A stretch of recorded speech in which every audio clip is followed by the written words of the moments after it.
Good. George, could we maybe get an overview of the season so far and how you feel about how your team is performing? Well, we performed just about like our record. We're 3-3, and that's about how we've had played well at times and not all that well at other times. Been inconsistent.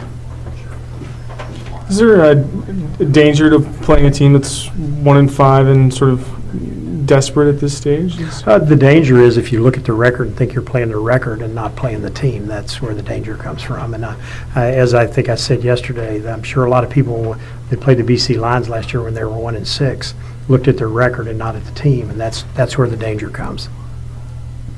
What do you see from Winnipeg's, from Joey Elliott?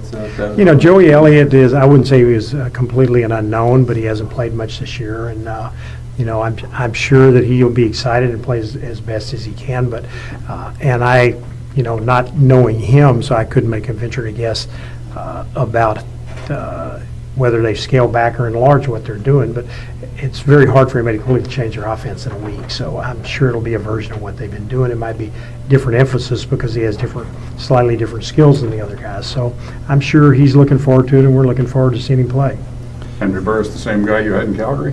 Well, pretty much, 2 arms, 2 legs. And, no, Henry's done very well adjusting the changes we made. Because while the offense has remained the same, we pretty much tried to camouflage what it was since there's so many former Stampeder people floating around the league. And changed a lot of the terminology. And he's done a good job, with that. And, having 6 or 7 years experience in the offense enables him to put a different view on it for the receivers sometimes. So it's been good. Andy Fantu's not playing this week.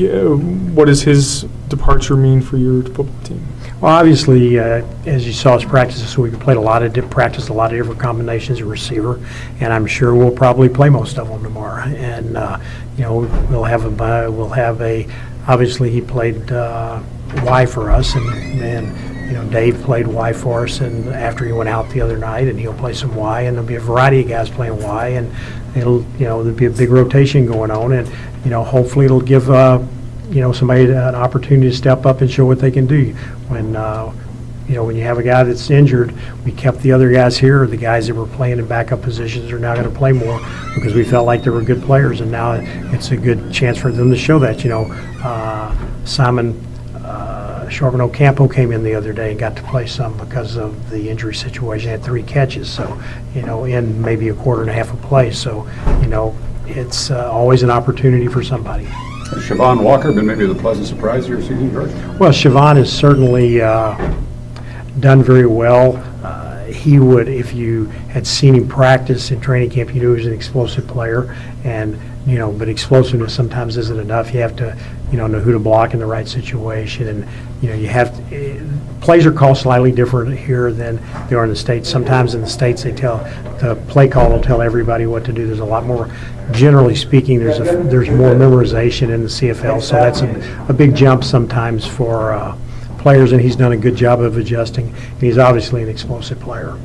Good running backs have given you some trouble this season.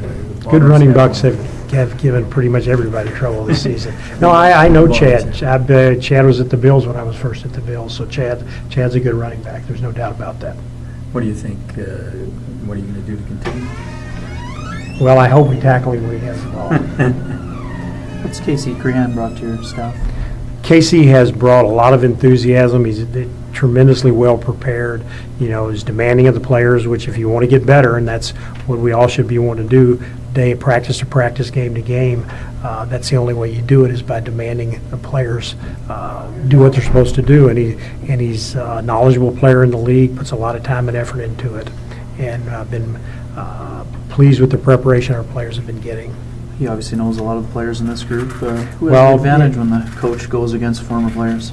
The guys that have the best players on the field.